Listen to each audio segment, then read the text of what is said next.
আসসালামু আলাইকুম। কেমন আছেন সবাই? আশা করি অনেকটা ভালো আছেন।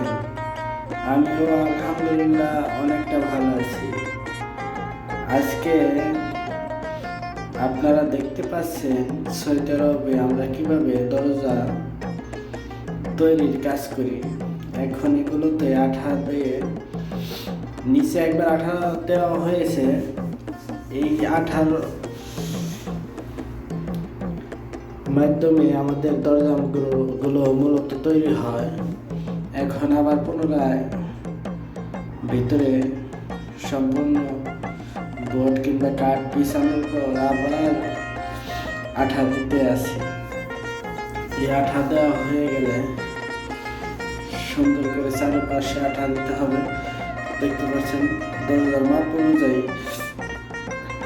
আমরা ফ্রেমগুলো কেটে নিয়েছি এবং ভিতরে এগুলো সুন্দর করে কেটে বসিয়ে দিয়েছি।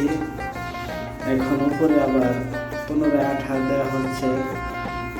কি জন্য এখানে আরেকটা বোর্ড, দুই পাশে দুইটা বোর্ড দিবে এবং মাঝখানে কাঠ বলেন কিংবা এরকম কিনতে পাওয়া যায় মোটা দরজার ভিতরে দেওয়ার জন্য, ওগুলো আমরা কেটে কেটে দিই।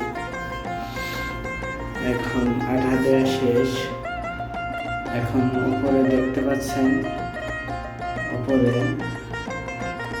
অ্যাকুরেট করে প্লাইবোর্ডটা বসিয়ে দিলাম, হয়ে গেল দরজা। এভাবে আটকিয়ে রাখবো আমরা একদিন কিংবা 2 দিন। এরপরে উঠাবো, উঠিয়ে কাটিং করে ফিনিশিং রান্দা দিয়ে দরজা রেডি করে ফেলবো।